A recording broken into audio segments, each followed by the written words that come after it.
जय मसीह की। बेथल एजी बेंगलोर कलीसिया से हर व्यक्ति को जय मसीह की।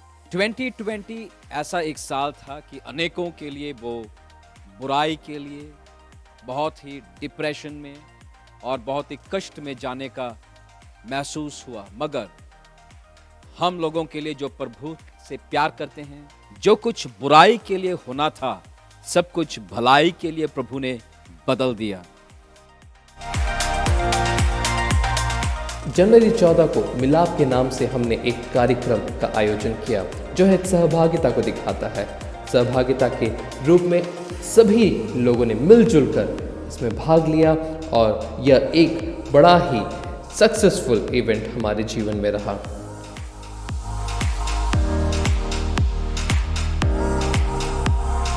तेईस फरवरी को किड्स संडे के रूप में कलीसिया के बच्चों ने हम सब ने मिलकर बनाया, जो आज भी सबके ज़हन में यादगार है। संडे स्कूल के बच्चों ने अपने टैलेंट्स का प्रदर्शन वहाँ पे किया। सब मिलके बच्चों के साथ आराधना किए। यह बड़ा ही आशीष का कारण रहा। 8 मार्च को वुमेन्स फेलोशिप के रूप में हमने मनाया। 8 मार्च जब पूरा संसार महिला दिवस के रूप में मनाता है, कलीसिया भी उस दिन को वुमेन्स फेलोशिप के रूप में मनाया, जिसमें विशेषकर सिस्टर जिशा के माध्यम से हमने आंतरिक चंगाई को हम कैसे अपने जीवन में प्राप्त करें उसके बारे में एक बेहतरीन संदेश दिया। मैं परमेश्वर का धन्यवाद देता हूं कि यह सत्र अनेकों के लिए लाभदायक रहा। लेकिन मार्च महीने में कोविड महामारी के कारण चर्च बंद करना पड़ा। संसार लॉकडाउन से होकर गुजर रहा था। अनेकों को बड़े ही उतार चढ़ाव और मुश्किलों का सामना करना पड़ा, लेकिन मैं परमेश्वर का धन्यवाद देता हूं कि परमेश्वर अपने बच्चों को सुरक्षित रखा। भले ही कलीसिया बंद हो गई थी, भले ही चर्च बंद हो गई थी, लेकिन ऑनलाइन के माध्यम से हम फिर इस प्लेटफॉर्म में इकट्ठे हुए। फैमिली प्रेयर जिसमें एक सक्सेसफुल इवेंट रहा। फैमिली प्रेयर के माध्यम से अनेक लोग आत्मिक रूप में बढ़ने लगे। अनेकों ने जो है अपने प्यास को फैमिली प्रेयर के माध्यम से उसको पूरा किया। परमेश्वर के दास हमारे वरिष्ठ पासवान के माध्यम से हमने बाइबल स्टडी का आरंभ किया और जो कि अनेकों को लाभदायक रहा, जिसमें हमने प्रकाशित वाक्य में लिखे हुए कलीसिया के संदेशों के रहस्य को जाना और पवित्र आत्मा के वरदानों के बारे में भी जाना।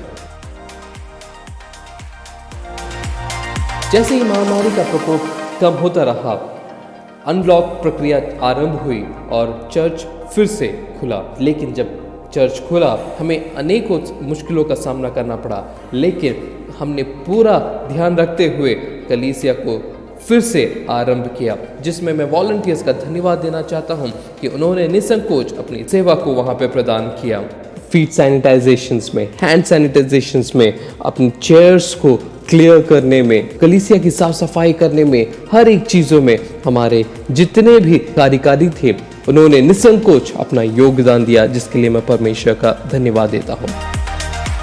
24 दिसंबर को हमने कोइनोनिया के नाम से एक कार्यक्रम का आयोजित किया, जिसमें जो है वे लोग जो कि पूरे साल जो है कलीसिया में निसंकोच अपना योगदान दिए, वे सब एकत्रित हुए और वहाँ पे एक टीम बिल्डिंग का प्रोग्राम हमने किया, ताकि सब लोग किस प्रकार एक साथ एक टीम में रहकर कैसे आगे बढ़े, आत्मिक रूप से किस प्रकार आगे बढ़े। इसके लिए हमारे पासवान के माध्यम से हमने एक उत्तम संदेश सुना, जिसके लिए मैं परमेश्वर का धन्यवाद देना चाहता हूँ। 25 दिसंबर को क्रिसमस का दिन था और क्रिसमस के उपलक्ष्य में हमने कलीसिया में भी कार्यक्रम का आयोजन रखा, जिसमें सभी लोगों ने बढ़ चढ़कर हिस्सा लिया और यह भी एक यादगार सत्र रहा। 31 दिसंबर का दिन आया और उस रात को हमने क्रॉसओवर वॉच नाइट के रूप में इस साल को अलविदा कहा और एक नए साल में 2021 में आराधना करते हुए नए वायदे के साथ, नए जोश और नए उमंग के साथ हमने एक महान उपलब्धि को प्राप्त करने के लिए अपना कदम बढ़ाया।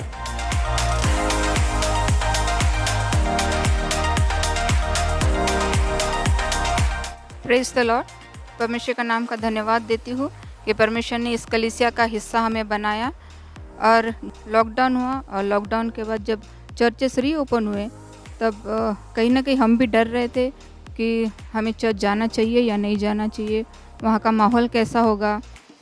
जब हम चर्च में आए तो हमने देखा कि शुरू से लेकर अंत तक जो भी गवर्नमेंट के रूल्स थे उस हिसाब से सब कुछ फॉलो किया गया। सबको प्रेज द लॉर्ड। आप सबको मेरी ओर से नववर्ष की हार्दिक शुभकामनाएं। मैं धन्यवाद देती पिता परमेश्वर का कि उन्होंने हमें इस दिन को देखने का मौका दिया, और मैं धन्यवाद देती हूँ जूनियर पास्टर को, पास्टर अब्राहम को, जो भी भैया को, कि मुझे आप सबके सामने आने का मौका मिला। मैं फैमिली प्रेयर के बारे में कहूँ तो मेरे लिए वो बहुत आशीष में रहा इस लॉकडाउन की सिचुएशन में। जय मसीह की सभी को प्रभु के नाम की महिमा हो। जिस तरह से हम लोग देखे थे लॉकडाउन में किस तरह से लोगों का जीवन कैसा इधर उधर उथल पुथल हो गया था, लेकिन प्रभु ने किस तरह से हर किसी को फैमिली प्रेयर में जुड़ा के रखा, और वहाँ से हम लोगों ने मार्च से अभी तक दिसंबर तक हमने देखा कितने सारी गवाहियाँ हमने सुनने को मिली। सभी को जय मसीह की। मैं एक इवेंट के बारे में यहाँ आपके सामने बात करना चाहूँगी। कोइनोनिया जो एक फैमिली फेलोशिप है, सारे वॉलंटियर्स का जो आज तक इतनी मेहनत करते आए हैं, और 2020 जो काफ़ी चैलेंजिंग ईयर था और हमारे लिए सारे सोशल डिस्टेंसिंग और नॉर्म्स को ध्यान में रखते हुए कोई इवेंट कर पाना थोड़ा सा चैलेंजिंग था, लेकिन प्रभु ने सहायता करी और सिर्फ उसी के अनुग्रह के द्वारा हम ये इवेंट को दिसंबर में कर पाए। Thank you Bethel AG church Hindi service के सब विश्वासियों के लिए मैं बहुत तहे दिल से बड़ा धन्यवाद बताना चाहता हूँ। भले ही पूरे संसार के लिए 2020 एक बुरे साल रहा, परंतु बेथेल एजी चर्च के लिए प्रभु की अनुग्रह के द्वारा हमारे चर्च के लिए एक बहुत बड़ा आशीष का कारण रहा। आप लोग सुने हैं कि प्रभु ने कैसे विश्वास योग्यता के द्वारा हमें चलाए, उनकी विश्वास योग्यता हमारे साथ बना रहा। तो मैं आपसे बोलना चाहता हूँ 2020 हिंदी चर्च के लिए एक बहुत बड़ा आशीष का कारण रहा। हम लोग 2021 में बेथेल एजी हिंदी आराधना और सामर्थ्य रूप से प्रभु के लिए काम करेंगे। हम लोग फलेंगे, हम लोग बढ़ेंगे, फलेंगे, जरूर महान उपलब्धियों को हम प्राप्त करेंगे। God bless you.